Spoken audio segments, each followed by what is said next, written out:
Hey everybody, it's James Lindsay. This is the New Discourses podcast. Thank you for listening. I'm going to do what I do sometimes. I'm going to take an article that I published here on New Discourses and read it to you effectively. So I want to give you the context of this. The title of this that I recently published is Intersectionality is American Maoism.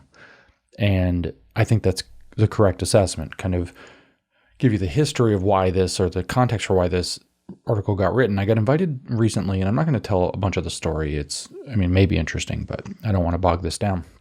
I got invited recently to speak at Northwestern University, which is one of the top 10 universities in the country. It's just outside of Chicago in Evanston, Illinois. It's a very elite, very expensive, very elite university.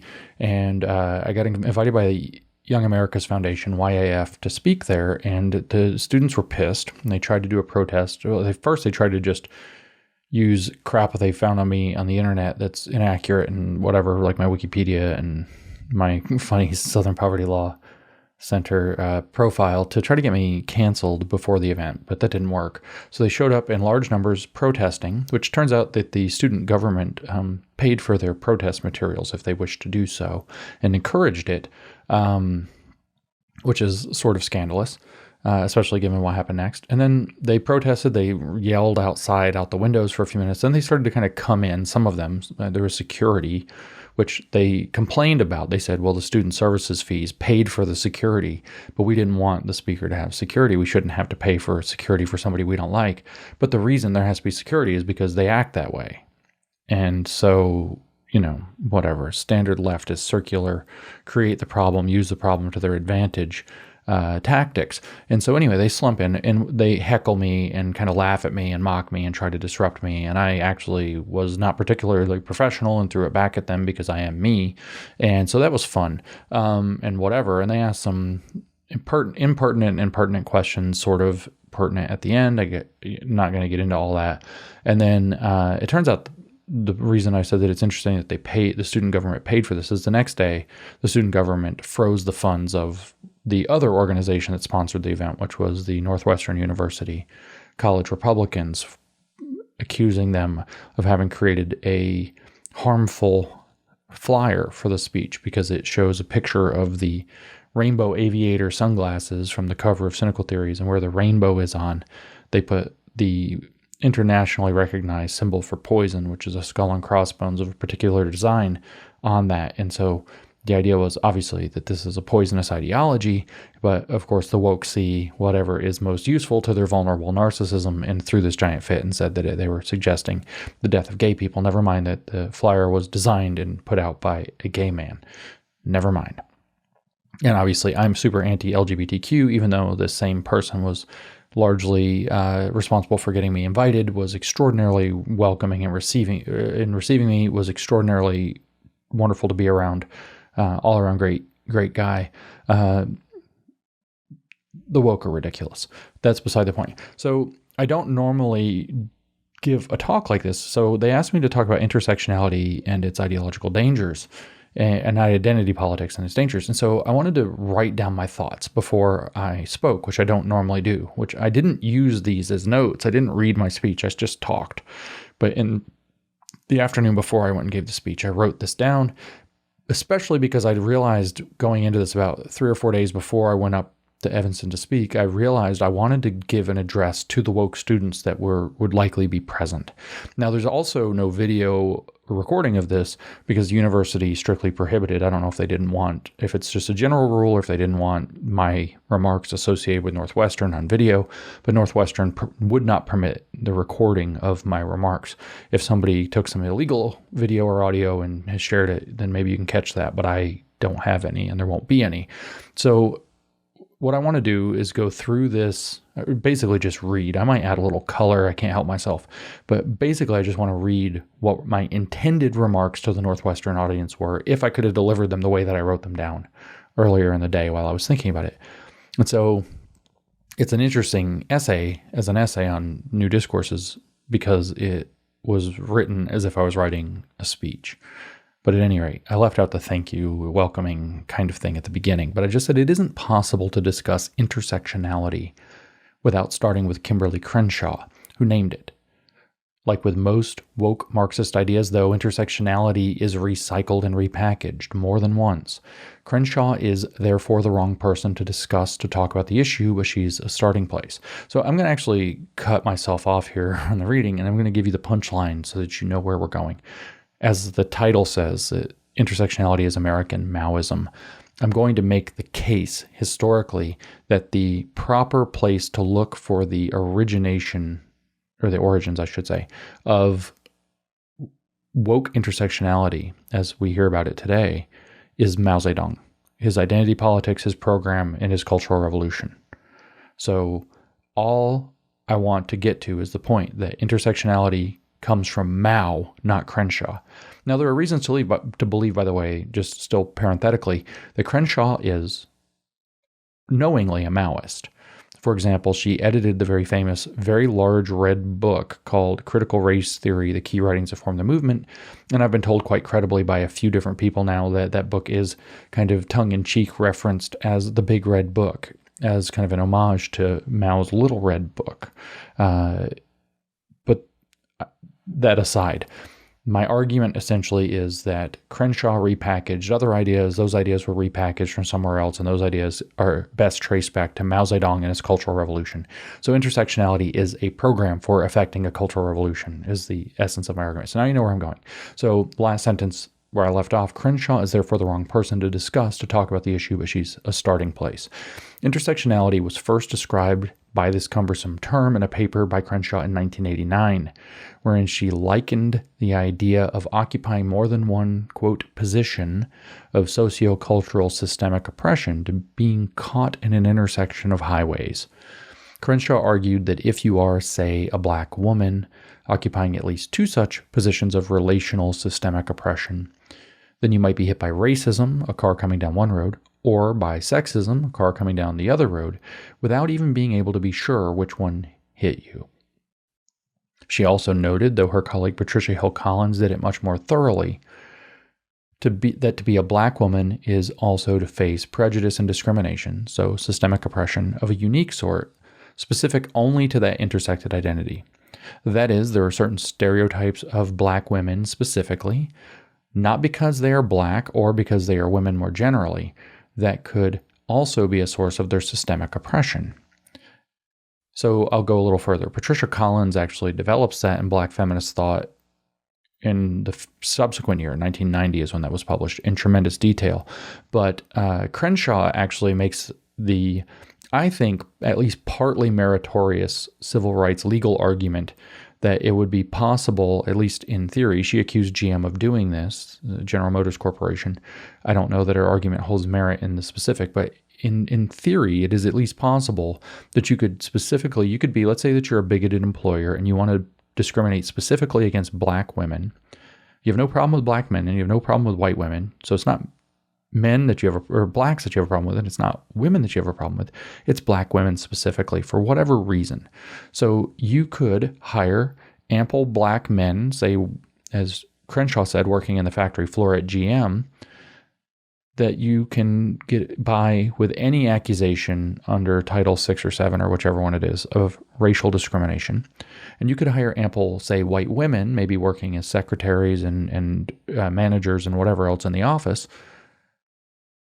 so that you can't be accused of sex discrimination under whichever title that is, 7 or 6 or whatever. Doesn't matter. But you could still be discriminating completely against black women. So if a black woman sued, she would have no recourse under civil rights law that says race or sex, because race isn't being discriminated against and sex isn't being discriminated against. Something more specific is. And so I think there is actually a meritorious claim here that's worth figuring out how to deal with. What Crenshaw did with it was a train wreck.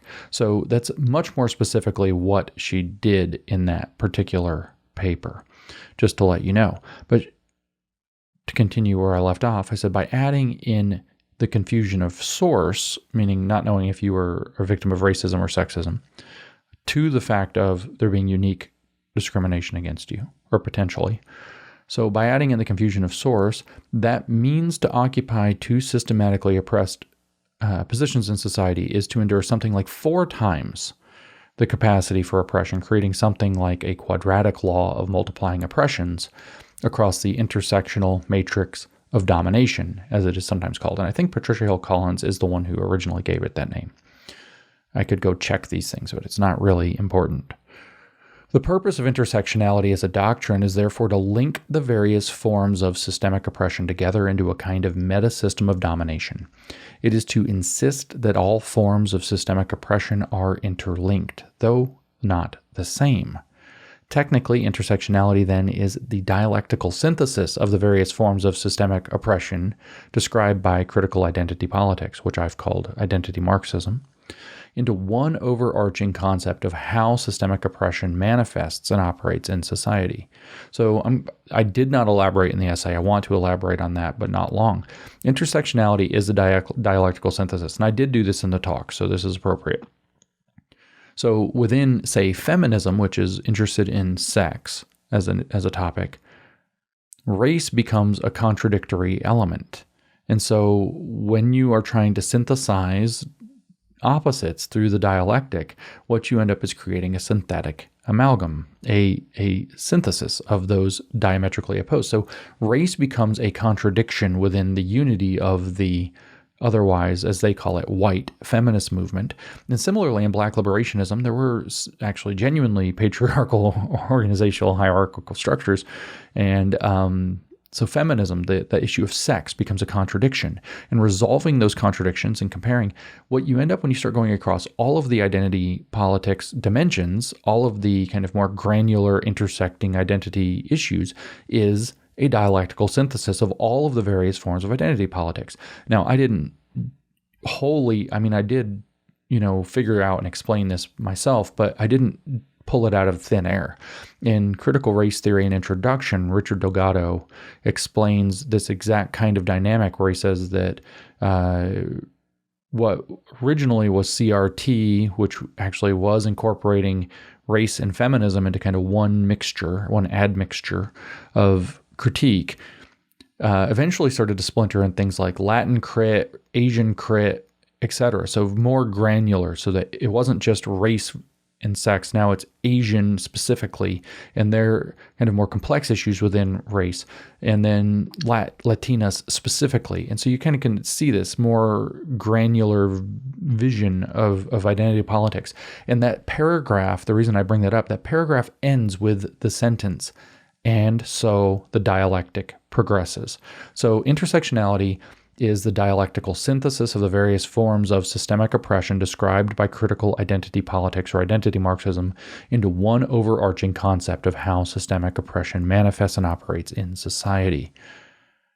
So like all Marxist theories, intersectionality isn't merely a self-reflexive doctrine, it is also a practice. And Crenshaw was explicit about this point on many occasions. Quote, intersectionality is a practice, end quote, she has often said. Okay, fine, it's a religion. We almost know that at this point, but what is it a practice of? What does it do? Two things. It aims to raise an intersectional critical consciousness, and it does activism consistent with that consciousness to achieve the outward manifestation of its goals, which is called equity. Intersectionality specifically is a way to yoke together the various forms of critical identity Marxism attendant to this view and this aim into one single meta-system.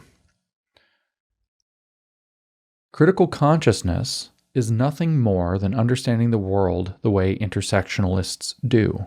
Society is actually organized by largely deterministic intersecting systems of oppression that have to be identified and denounced in the hopes that something better will emerge from the denunciation and ensuing power grab by the intersectionalists who, as the right thinkers, will make sure that the right decisions are made and equity is achieved. Equity, on the other hand, is a little more specific.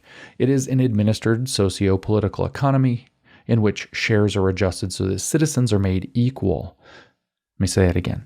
Equity is an administered socio-political economy in which shares are adjusted so that citizens are made equal. In other words, equity is socialism, rebranded and broadened to include less visible types of social and cultural, if not human, capital.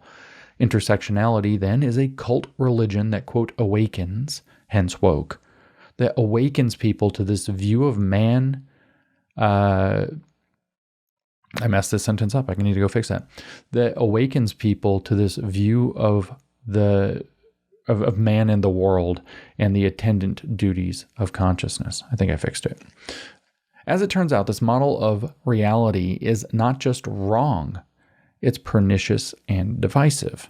Humans are at bottom individuals, not representatives of intersecting socio-political classes. Crenshaw's intersectionality rejects this vigorously. In her famous 1991 paper on the subject, Mapping the Margins, Crenshaw delineates that there's a fundamental difference between the statements, I am black, and I am a person who happens to be black. The second of these, she says, puts the personhood of the individual first rather than their class identification, which she says isn't possible because identity-based power dynamics are imposed upon people. So we can fill in the blanks. They are actually imposed by the racial bourgeoisie. So personhood to Crenshaw is inferior to racial class identity because she has bought into the cultish critical race theory or race Marxism worldview that race is the fundamental organizing principle of society, as described above. Instead, she says, I am black becomes a form of self-identifying with, quote, a positive discourse of resistance, which is inherently divisive because it's literally oppositional. It's also class collectivist and intolerant, and which only makes sense by adopting her cultish mindset about race in Western and particularly American societies. You may have noticed that it is simply not possible to disagree with intersectional analysis because to do so at its heart requires questioning the stories those involved tell themselves about their identities, who they are, and what it means to be human, both in general and in this world. So that's intersectionality, a means of yoking together divisive identity politics, what I've called identity Marxism, to achieve some kind of social, cultural, and political transformation directed by the cultists who think this way. It is a program to bind Marxian identity politics together to bring society to heel under the discipline of a new standard called equity, which it sees as a measure of and precursor to social justice. But as I said, intersectionality is not original to Crenshaw. Not only were various queer theorists using the phrase of the intersection of sex, gender, and sexuality in the decade preceding her discovery, it emerged directly out of the Black feminism school of thought in which Crenshaw participated. The idea of yoking together the various identity Marxist approaches to identity politics, and the first recorded use of that specific term, identity politics, comes from the Combahee River Collective and its manifesto, its so-called statement from 1977, published 12 years in advance of Crenshaw's first paper on the subject. Now, parenthetically, I did a podcast about this, about the true history of intersectionality, and you can go hear the Combahee River Collective read in full there, if you wish to. The Combahee River Collective was a group of radical socialist Black feminists who were dedicated to transforming the feminist movement, Black nationalism and Black liberation movements, and American society to their way of thinking. The Combahee River Collective was the first group of identity Marxists to flatly state that all forms of oppression are interlinked and operate the way the intersectionality now describes. They were also unabashed in their calls for transforming American society through the movements they were attacking for the broader cause of socialism. Crenshaw, as a Black feminist in radical circles herself, was certainly aware of the collective and in fact cites one of its participants, Angela Davis, in Mapping the Margins on something near to the central point. Again, though we cannot say that the Combahee River Collective created intersectionality because, like all Marxist ideas, it is just repackaging and repurposing of older ideas that eventually drag back to the Gnostic social sorcery of Rousseau, Hegel, and Marx predominantly, who happen to be three dead white European men. And we add that because the woke don't like those kinds of people, except when it's to their advantage to like those kinds of people. So the radicals in the Combahee River Collective, including Angela Davis very directly, were themselves students of Herbert Marcuse, the most influential critical Marxist thinker of the 20th century. Marcuse noted in all of his major works in the 1960s and 1970s that the American and Western working class would not be a suitable base for a socialist revolution because, to put it bluntly and in his own words, quote, advanced capitalism delivers the goods. So the working class isn't just made complacent and, quote, one-dimensional in this way, but also conservative and even counter-revolutionary. Marcuse's solution is to seek out a new working class, a new proletarian class that has the vital needs for revolution. By the way, I've done some podcasts on that, the rise of identity Marxism, for example. Just go search New Discourses for Marcuse and you can find these things. So Marcuse suggested identity politics, the racial minorities, feminist outsiders, and so on.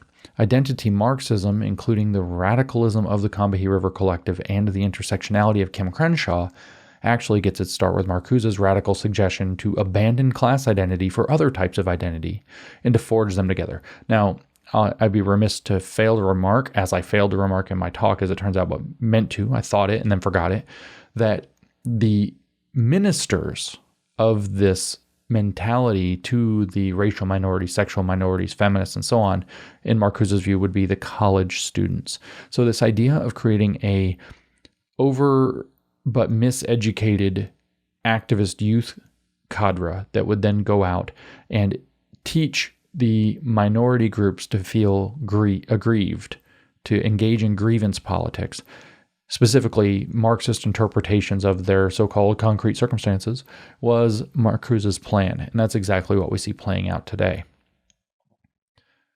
Under diversity initiatives and so on that have skewed and made quotas in college admissions, we see that the plan's now working both directions, which is in fact to bring the potentially radicalizable youth to the college while also sending the college students out, mostly through social media, to transform the society around them. But campuses, as I can report from Northwestern, which I was not allowed to see as a campus, by the way, I wasn't allowed to be there, except when I was escorted in and out through back doors by security.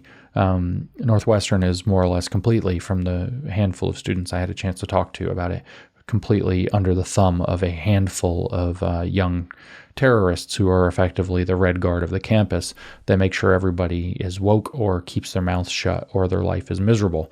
And so Marcuse's vision of a repressive tolerance or liberating tolerance on campus, and the campuses being the cathedrals from which this is all disseminated into society through these radicalizable vectors, has been realized pretty much in full, according to the plans that he laid out in the late 60s and early 70s. So yet again, Marcuse was borrowing his ideas, though.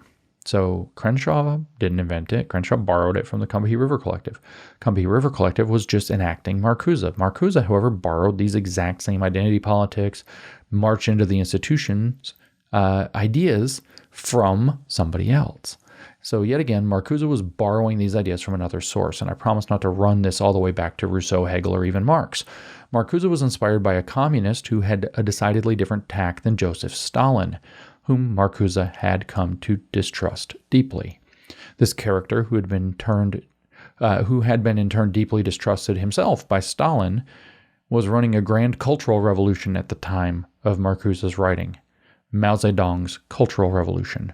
Marcuse, like so many of the Western Marxists of the 1960s, for example, Paulo Freire, if you know, you know, greatly admired what Mao was doing so much more successfully than either the disaster of Stalin or the flailing of his Soviet successor, Nikita Khrushchev.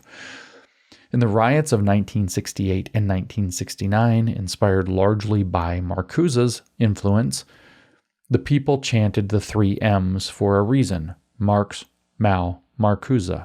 Marx, Mao, Marcuse. The source for what we call intersectionality today is largely attributable to Mao Zedong. It's cultural Marxism. Sorry, I did that wrong. It's cultural Maoism. So Maoism is really a form of cultural Marxism put into activist practice through a youth culture. So when I say it's cultural Maoism, it's really more accurate to say it's American Maoism, using cultural politics as the wedge. Okay, I said, so thanks to our vigorously red-washed education system in the West, very few Americans or Canadians today know how Mao did what he did. Though there are lots of technical elements involved, including a swift and total takeover of all education from 1950 to 1952, he primarily achieved his aims through identity politics, in which several different types of identity categories were bound together into a systematic program of youth radicalization and power acquisition, just like today. Mao, following the Soviets, defined, quote, the people and its, quote, enemies. Among the people were the socialists and communists, but also the peasants and laborers whose image the CCP used while failing to do much for them and visiting untold calamity upon them over and over again. Also among the people were those Mao and the CCP considered to be able to be reformed, though they had a great deal of struggle ahead of them so that their thought could be reformed to the Chinese socialism. The enemies of the people were myriad, including former Kuomintang officials and sympathizers, landlords. When I said landlords, by the way, in the talk in Northwestern, the woke people literally cheered. They literally cheered that landlords were enemies of the people. So the enemies of the people were myriad, including former Kuomintang, that's the Nationalist Party, officials and sympathizers, landlords, rich farmers or kulaks in the Soviet area, and the unreformable counter-revolutionaries, bad influences, and rightists or right-wingers. Mao advocated ruthless treatment and taught open, vicious hate of the, quote, enemies of the people, but always held out the opportunity, often through brutal struggle, brainwashing, and hard labor, to become one of, quote, the people, by adopting what he called socialist discipline under his system of what he called democratic centralism, that would administer an economy that redistributed shares so that the people were made equal.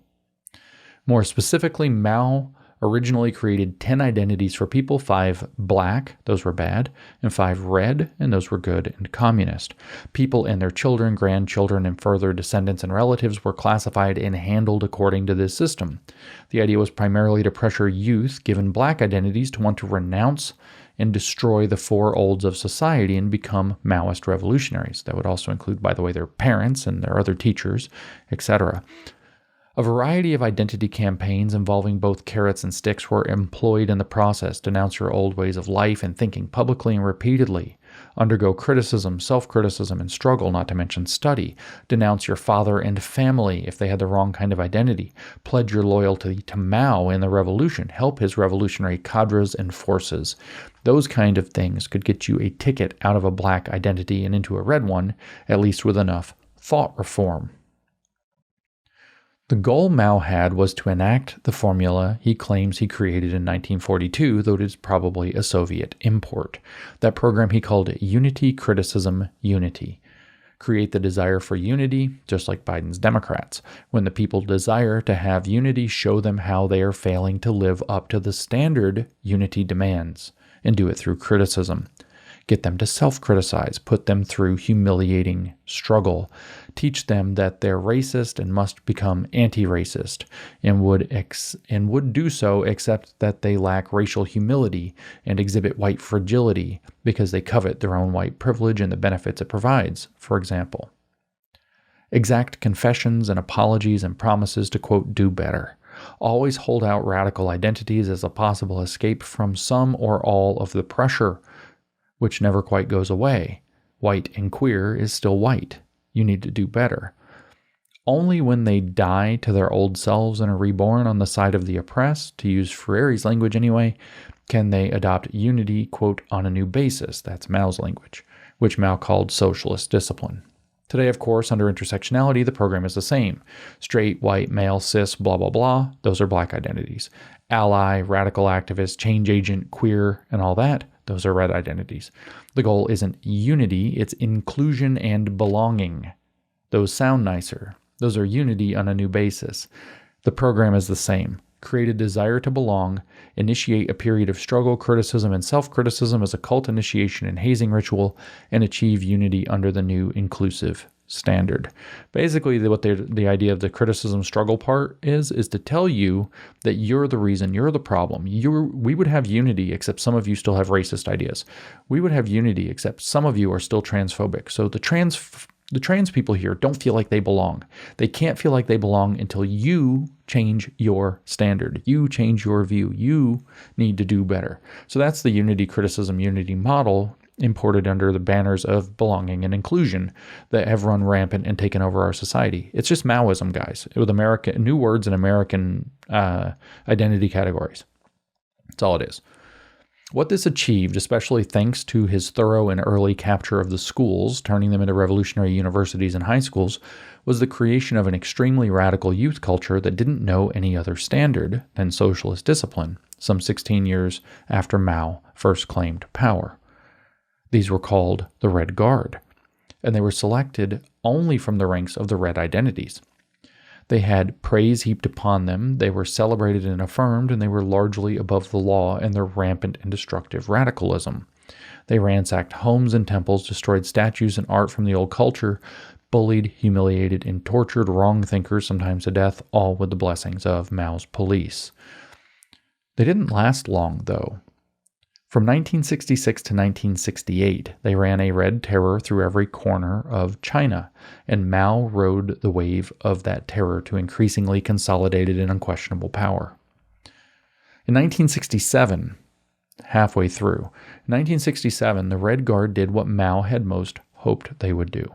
They captured, struggled, humiliated, and exiled his primary political enemy, Liu Shaoqi, who had replaced Mao when he stepped down from the head of the party following the catastrophe of the Great Leap Forward, which killed over 55 million people. So let me give you some historical color on this. In 1958, Mao launches what's called the Great Leap Forward. The Great Leap Forward is a catastrophe. 55 plus million people die. That's the most conservative estimate I've ever read is 45 million. Most extreme I've ever heard is closer to 100 million. Truth lies somewhere probably in the middle. 55 is kind of the number that I hear most often. 55 million dead, mostly of starvation, lots of mass murders. Chinese economy completely collapses, completely wrecked. It's such a catastrophe. They asked Mao to step down as the head of the CCP. So he does, believe it or not, he steps down because he has no other option to save face. And then this character, Liu Shaoqi, a high-ranking communist official, takes over his spot. In taking Mao's spot, even though Mao willingly stepped down from it after being told he had to, Liu Shaoqi became Mao's chief political enemy. This is what people supporting this communist crap need to understand. Your chief political enemy are other communists. It's not people outside, the people you're telling everybody to hate and treat as the enemy. The goal is just to keep those people kind of around so that they're a boogeyman and marginalized, completely marginalized. But your real enemies are the other communists. So if the woke succeed, they are constantly going to be cutting each other and playing power struggles and playing games like this. And the people die by the millions while these little stratagems are played out in order to cause these things to happen. So that's the context of Liu Shaoqi replacing Mao. This other guy who was his full-blown comrade up until the moment he stepped into his Mao's former seat became Mao's chief political enemy and target. So the Red Guard in 1967 manages to get hold of Liu Shaoqi. They struggle him viciously. They drive him off into the countryside, dies in misery in primitive conditions, humiliated. But remember, he was a top Chinese Communist Party official. He wasn't some guy. He got accused of being what they called a capitalist roader, somebody that was bringing capitalism in secretly through the back door by these hooligan youth. Okay, so that was the main function Mao wanted the Red Guard to achieve, was to drive out his political enemies, not just transform culture in China. Transforming culture in China wasn't really that relevant. He needed a terror that he could make use of, but the main purpose of that was to create justifications to drive out his political rivals. And the woke are playing a dangerous game if they think that this isn't where they're going, because it absolutely is. Especially the white woke. Best of luck to you guys. So anyway, to carry on. With its primary functions achieved, Mao declared the Red Guard was turning too far left and was too radical. And so he had the People's Liberation Army put them down. That was his army, by the way. By late 1968, the Red Guard movement had been completely suppressed, with many of its participants killed by the government they had supported into power, and most of the rest sent to the peasant countryside to be re-educated through farm labor in brutal, primitive conditions. The woke change agents of today should take note of this fate because they are the Red or Rainbow Guard of the Western cultural revolutions. So that's what intersectionality is. Intersectionality is a meta-system meant to yoke together all of the various identity categories to create a functional pressure pump from bad identities to radicalized good identities. That is, intersectionality is Maoism. Put another way, intersectionality is a system for achieving what Mao referred to as the, quote, correct handling of contradictions among the people. See, the feminist movement is too white and needs critical race theory, a contradiction among the people that must be handled. The Black liberation movement was too patriarchal and needed feminism, a contradiction among the people that needed to be handled, and there was your birthplace of intersectionality. Feminism is too trans-exclusionary and needs to be physically beaten by men in dresses and humiliated through campaigns to erase womanhood and motherhood completely, because it's a contradiction among the people. Enemies of the people, say good whites, need to be suppressed, struggled, and criticized until they do better or get canceled from professional society. Another contradiction among the people that needs to be handled. So those are the remarks that I wanted to give about the history, by the way, of intersectionality. Intersectionality is Maoism. Maoism is brutal. That's what it looks like. That's how it works. It's just been updated and imported using American-style identity politics. But I ended my remarks and I ended this essay both with a note to young woke people. I spoke to the woke people directly. They laughed at me, they jeered at me, but I don't care because I'm right and they needed to hear it. So I started off this way. I said, I think you'll find what I have to say to you mostly incomprehensible, but you need to hear it. See, the problem is nobody's telling these kids the truth. Their teachers are lying to them or distorted themselves. The professors are, their administrators are, a lot of their parents did, almost all their peers are. Nobody's telling them what they're actually involved in and what's actually coming. And I'm frankly not quite as genuinely warm as Matt Walsh any longer. I used to be softer. Matt said that he wants to tell the trans people the truth because he cares, and somebody should care about him. I'm not particularly caring about these people anymore.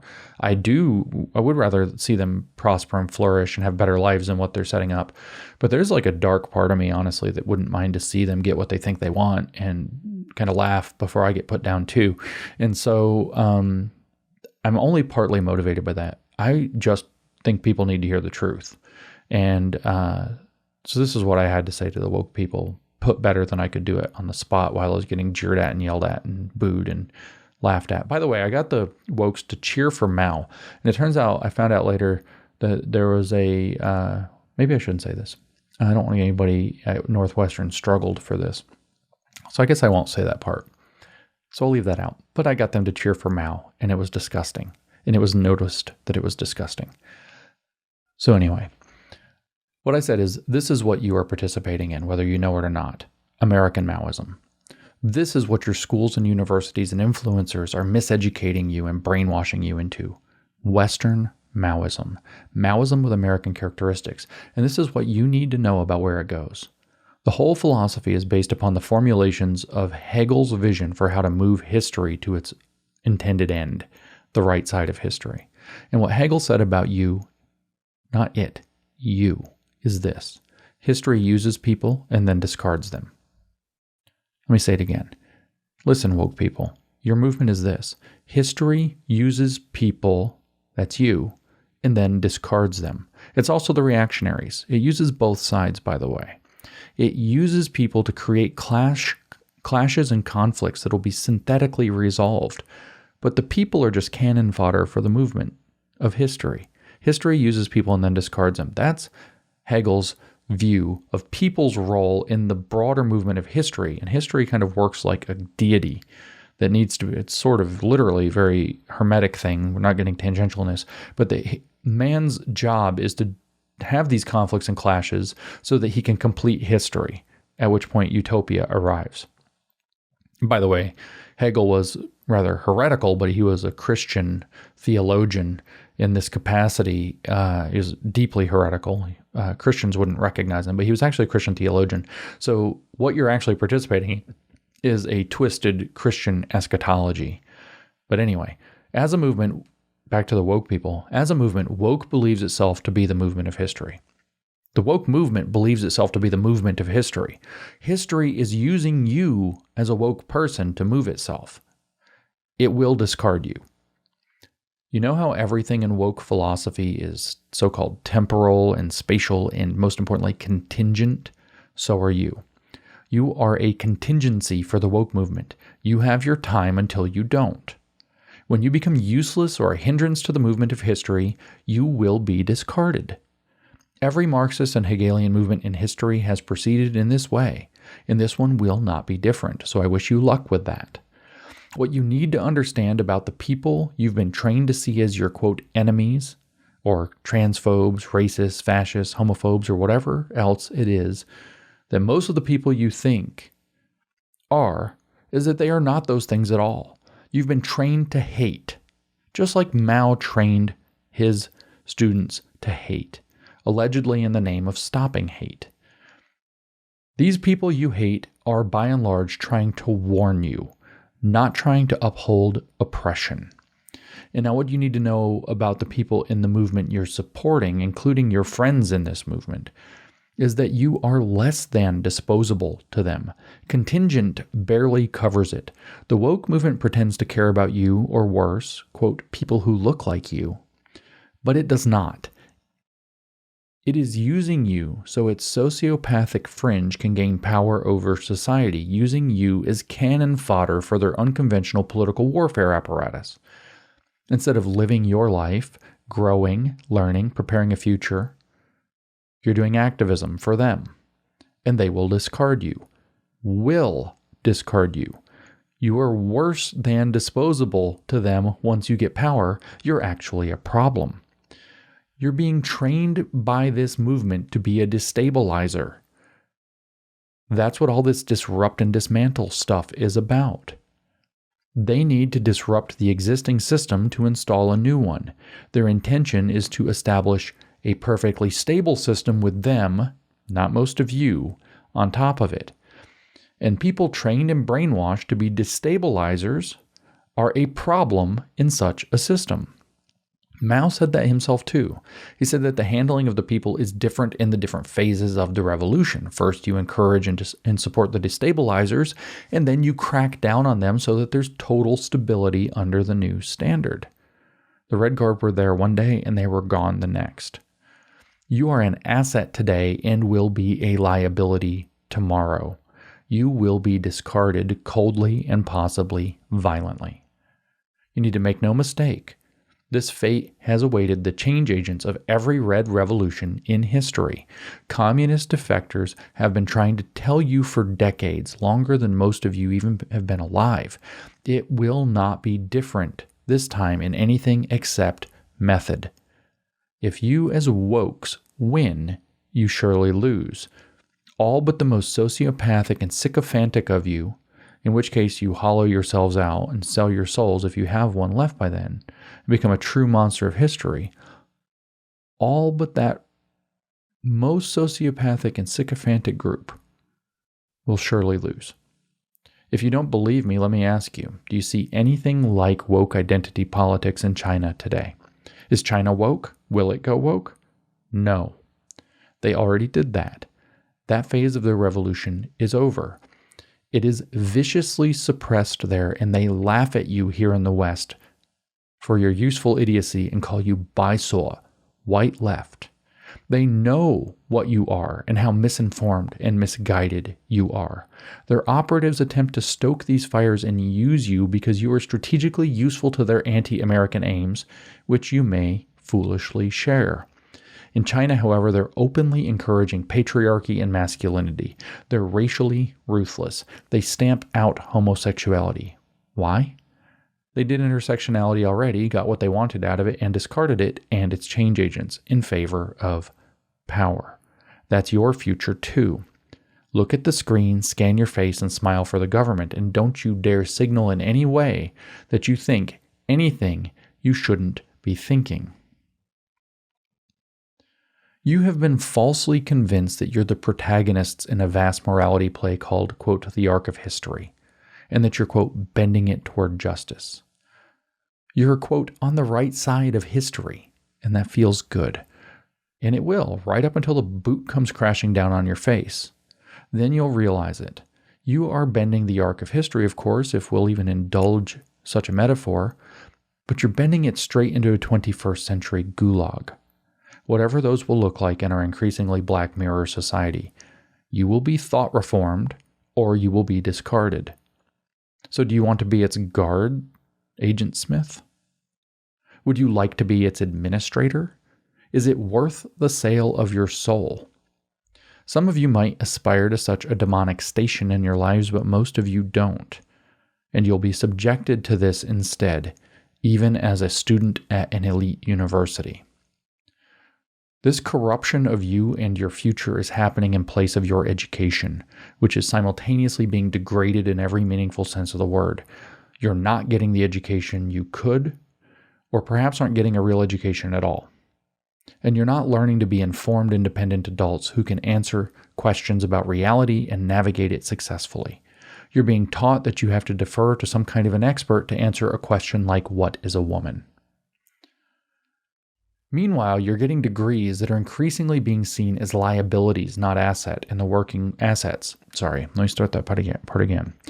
You're getting degrees that are increasingly seen as liabilities, not assets, in the working world outside of the most corrupt megacorporate sector, which you allegedly hate. It's also our new Western Soviet. It's a council of stakeholders that knows the so-called science of right human relations and has the keys to, quote, sustainable development. Employers are increasingly suspecting you're probably woke, radically leftist, entitled, unlikely to work hard, likely to create a hostile working environment, underskilled, and likely to sue if you're fired, even on perfectly solid grounds. And they are right. You are a liability to employers already by virtue of the fact that you're getting a degree from an elite university. And many of them are still only hiring you because they have to keep their place in the corrupt corporate scoring schemes that control the way business is now done in the West. If that gives way, who are you? If it succeeds and you participate in it, what are you? Let me give you the answer, kids. Fascists. Make no mistake, if this system loses, you lose because your university tried to make you change agents and global citizens instead of educated adults. If the system wins, you lose because you know too much and are too big of a problem. Your only option will be to sell your soul to it, and how much is that worth to you? You think I'm kidding? Mao said, quote, not to have correct political opinions is like not having a soul. Think about that and what it's costing you, whether you participate in it or cower against it. Doesn't that ring true, though? Your soul, that's what you're sacrificing.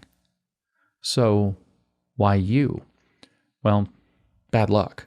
Because you happen to be at the age you are at the very worst time in Western history to be the age you are. And because many of you come from wealth and status and other resources the system covets and requires to succeed. You see, they're not really against privilege. They just want to redistribute it and repurpose it, and you have lots of it that they can steal and make use of. They need those resources. They also need your enthusiasm and your zeal. They need your impressionable minds. They need the future citizens and future leaders, but history uses people and then discards them. They don't need you for long, and they only need you for specific purposes, and then you will be corrected or discarded unless you choose to come off worse by selling out to it. And most of you can't. My message to you about intersectionality is simple. You need to know what you are really involved in. Stop participating, deprogram yourself and your friends, and start fighting for the blessings of liberty that allowed you to have the privilege to think in this way in the first place. You can and might lose it. The first generation in American history to face the loss of liberty, and you're enslaving yourselves. So-called liberation movements are lies. Mao called his army, the same one he dispatched to destroy your counterparts in the Red Guard, the People's Liberation Army, for a reason. You need to fight for liberty. Your chains that you think you need liberation from are forged by frauds and locked only in your heads. The oldest recorded cautionary tale in human history, the story of the serpent and Eve in the 3rd chapter of Genesis, warns you about false liberation. whether you are religious or not. What they call liberation is a destructive lie. But it is true that you are the future, and that your choices matter, and that you need to choose better.